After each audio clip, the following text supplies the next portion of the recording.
Hello and welcome back to the White Pube podcast. It is Sunday the 2nd of March 2025 and I am ZM. If you don't know, the White Pube is a website where me and my collaborator, Gabrielle de la Puente, write about art, exhibitions, culture at large, whatever takes our fancy.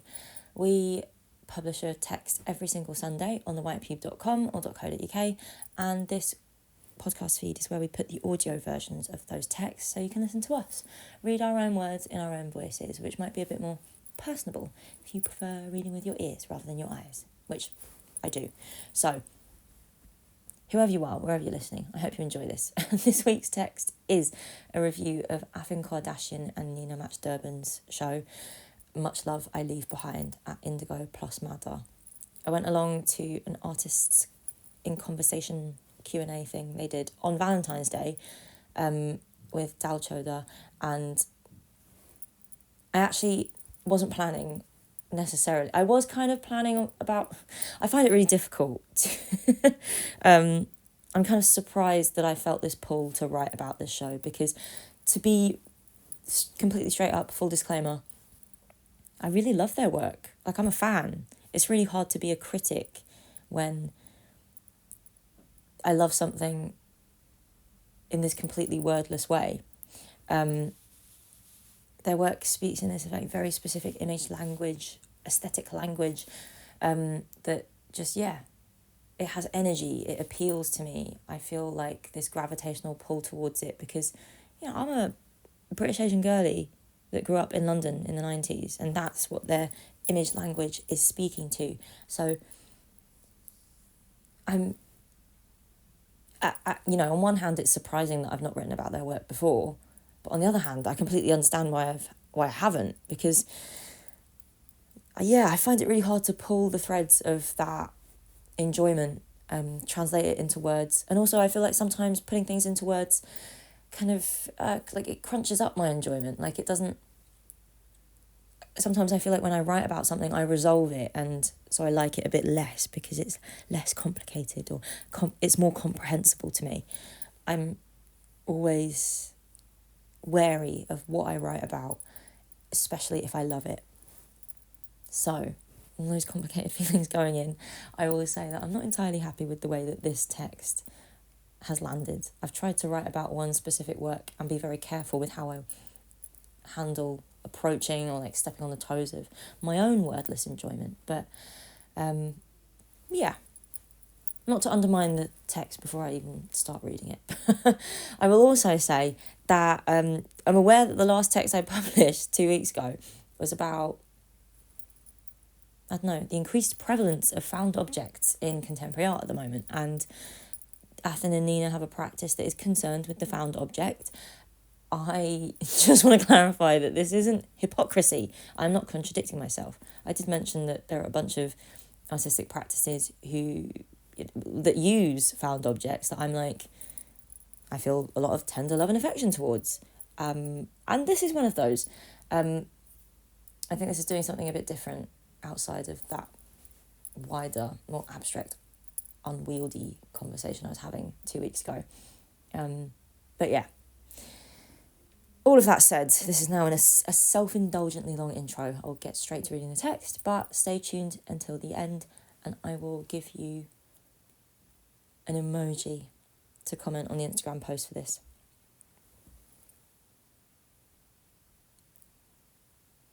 The gallery has the big light on. There are 3 foil balloons next to 3 chairs. I am sat in the crowd wearing a black fur coat and an opalescent party hat. I think it is my 6th birthday. I can't believe the big light is on. Someone hit the switch and bring out the cake, a big square vanilla slab covered in fresh cream icing and fruit. Happy birthday, written in curly cursive milk chocolate letters. It is 2000. I'm 6 years old. I'm a big girl. I can do joined up handwriting, so someone has got me a diary. It has a glittery heart on the front and a padlock on the side. I will write secrets in my diary. Its pages are pink and the lines are massive.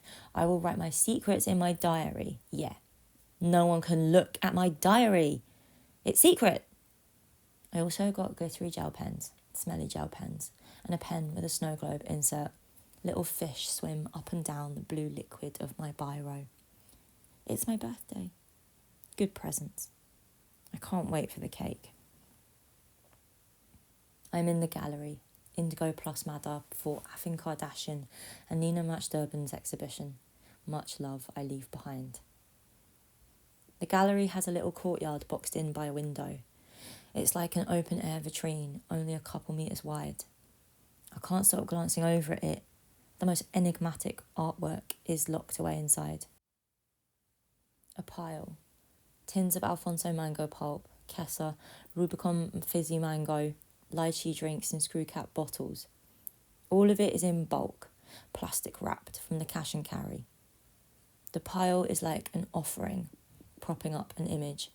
A massive blown up print of a postcard from New York, iconic 90s skyline, complete with twin towers from across the water. The postcard sky is so blue and so big. The postcard image is so sticky and shiny, laminated or plastic wrapped. Trapped air bubbles and creases blistering across the buildings. It's like a weird shrine, not for a god or anything that monumental. A shrine for something small, secret, an image spirit, a discrete image language. Half of my aunt's kitchen is carpeted, the other half is tiled. Her fridge is on the carpeted half. For as long as I can remember, it has been covered in kitschy ceramic magnets from the places she's been on holiday. Rome, Mallorca, Crete, Tenerife, a square tile from Lisbon, a blue evil eye from Marmaris, a red apple with a chunky bite mark from New York, her 40th wedding anniversary. One year my cousins went on holiday without her and they sent her back a postcard. 2 old ladies in neon swimming costumes lounging on the beach.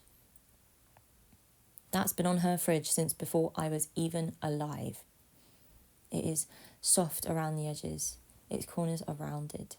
It has been bleached by the sun and wrinkled. The lights stay on. It is Valentine's Day. The artists, Athen and Nina, are in conversation with Dal Choda. Mostly I'm listening, taking notes, nodding silently. But then there is a small part of me that is thinking about that blown up postcard in the courtyard vitrine. I think it's funny and sweet the way families hold on to images, the kinds of images they hold on to, the images that decorate our homes, our fridges, our lives. They're so different to the images I spend my professional life thinking and writing about, the images we put in galleries and museums. But those family images are the kinds of images we have all built lasting emotional relationships with. They have cluttered up my image imagination well before I ever got to Rubens, Bacon or Mondrian. Before I even knew that art existed, I knew that those 2 old ladies were lounging on the beach in their neon swimming cozies. Before the museum or the gallery, there was Malamussi's fridge on the carpeted half of her kitchen. These family images are relegated to the internal secrecy of our childhoods, our family systems, our immigrant bootstrap origin story. Yes, I went to art school and cut myself loose from these childish things.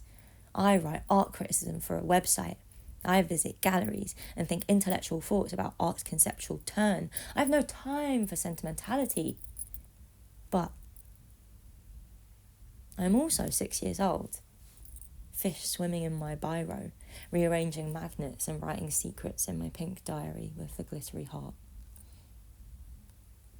When it rains, will the print in the courtyard start disintegrating? Will the ink run and bleed? And I love it when you see laminated posters on outdoor notice boards and the colours have gone all watery and sun-bleached. I love it when something looks authentically weathered. That never happens to Rubens, Bacon or Mondrian. These important, revered images, we never feel the touch of time. Maybe the postcard print will dissolve entirely, just fizz away like a bath bomb or a urinal cake, love heart candy. We are here to witness its demise, and this is a temporal thing. Some images are private, some are public, some are revered, some are circulated, some are put to use. But is the reverence private or public? Is the reverence a savouring sentimentality? Or is it highbrow, universal, in relation to the grand canon of art history?